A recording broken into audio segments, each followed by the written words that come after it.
Hello student. आज हम बात करें क्लास 9 की है। ये वर्कशीट 51 बार ग्राफ। तो देखिए बार ग्राफ के बारे में समझने की कोशिश करेंगे। पीछे वाले में हमने पढ़ा था कलेक्शन ऑफ डाटा। ठीक है, collection of data and the representation. Childrens you know about the representation of the data by tables. Let's learn about the graphical representation of the data. Graphical representation से हमें answer बहुत जल्दी मिल जाता है। Usually comparisons among the individual items are best shown by the mean of the graph। Graph को देखकर ही हम बहुत अच्छे से बता सकते हैं कि क्या हमसे क्वेश्चन पूछा जा रहा है। Bar graph is the one of the various method of the graphical representation of the data. Bar graph क्या होता है, कुछ इस तरीके से बना होता है। देखे होंगे आप, छोटी क्लास में ही पढ़े होंगे। ठीक है ना, इसे हम बोलते हैं बार ग्राफ। फिक्स दूरी पर ये डंडे से बने होते हैं। पिक्टोरियल रिप्रेजेंटेशन होता है। पिक्टोरियल मतलब फिगर की तरह देख सकते हैं आप। Which usually bar of uniform width, यानी यूनिफॉर्म एक जैसा इनकी चौड़ाई होती है। विद द इक्वल स्पेसिंग, इनके बीच में जो डिस्टेंस होता है वो बिल्कुल बराबर होता है। X axis depicting the variable, the values of the variable are shown on the other axis. Y axis, ये हमारा एक्स एक्सिस होता है और ये वाला वाई एक्सिस होता है। The height of the bar is depend upon the value of the variable. जितना वैल्यू दिया होगा उसके ऊपर हाइट डिपेंड करती है bar graph. By observing the by graph we can easily answer the question related to the data. There are the various step to represent the data in the form of the bar graph. Let us understand with its example। एक example के जरिए आपको बहुत अच्छे से ये समझ में आ जाएगा। देखिए आपके घर में कहाँ खर्चा दिया हुआ है। मान लीजिए following table are shown the monthly expenditure, खर्चा of a family of the various item. Draw a bar graph to represent the given information. We draw the bar graph of the given the following steps. देखिए कुछ steps को follow करना। ये bar graph आपके सामने बना हुआ है। मान लीजिए हाउस रेंट, घर का किराया 3000 रुपये है। खाने में आपका 3400 रुपीज़ खर्च होता है। एजुकेशन में 800। इलेक्ट्रिसिटी का बिल आता है वो 400 है। ट्रांसपोर्टेशन का 600 रुपये है। और मिसलेनियस कुछ अदर जो खर्चे हैं वो हमारे 1200 हैं।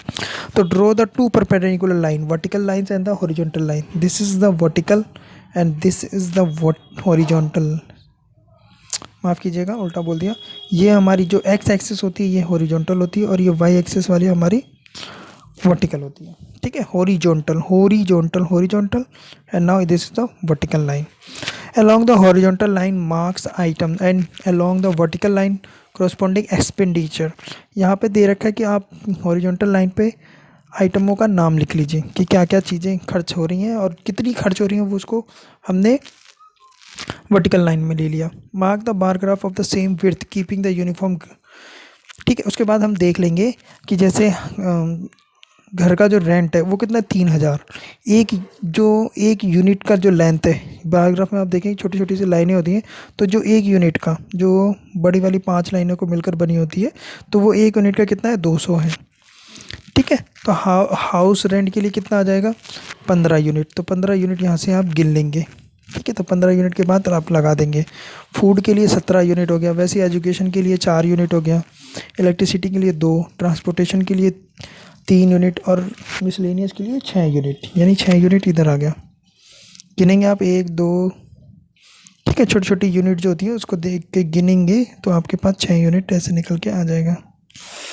ठीक है, अब देखिए आप इसको देख के बहुत आसानी से बता सकते हैं कि सबसे ज़्यादा खर्चा खाने पे हो रहा है, सबसे कम किस में हो रहा है, इलेक्ट्रिसिटी में। तो एक तरह से बिल्कुल देखा और आंसर बता दिया, इसलिए हम बार ग्राफ का उपयोग करते हैं। तो चलिए एक क्वेश्चन आपको खुद करना है।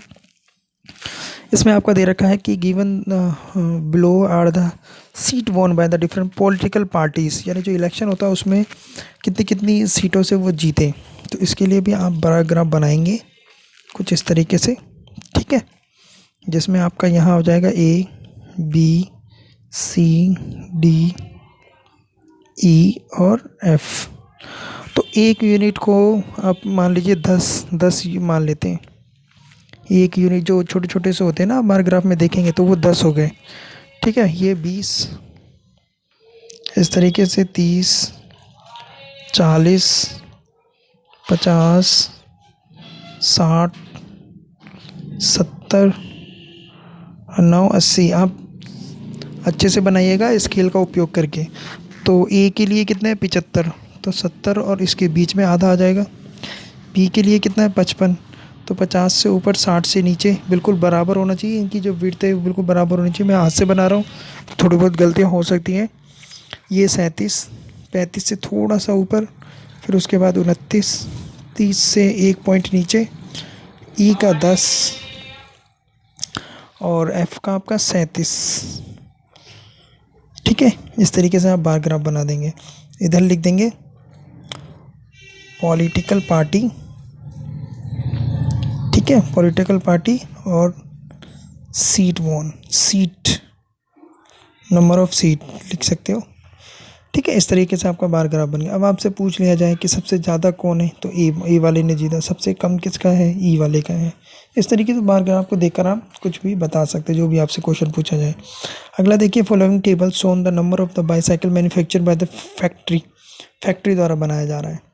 तो यहाँ हम लिख सकते हैं ईयर 1998, 1999, 2000, 2001, 2002। तो सेम उसकी तरह ही बनाएंगे आप। 75 यहाँ पे आप ले लेंगे नंबर, ठीक है। 55 मैं नहीं लिख रहा क्योंकि वो पूरा ऊपर तक चला जाता है। 29 और ये 10। सबसे ज़्यादा कह रहा है मैक्सिमम कब बना, 1998 में, मिनिमम 2001 में। तो बहुत सिंपल है, इसको आप बना लीजिएगा। ठीक है, ओके, थैंक यू।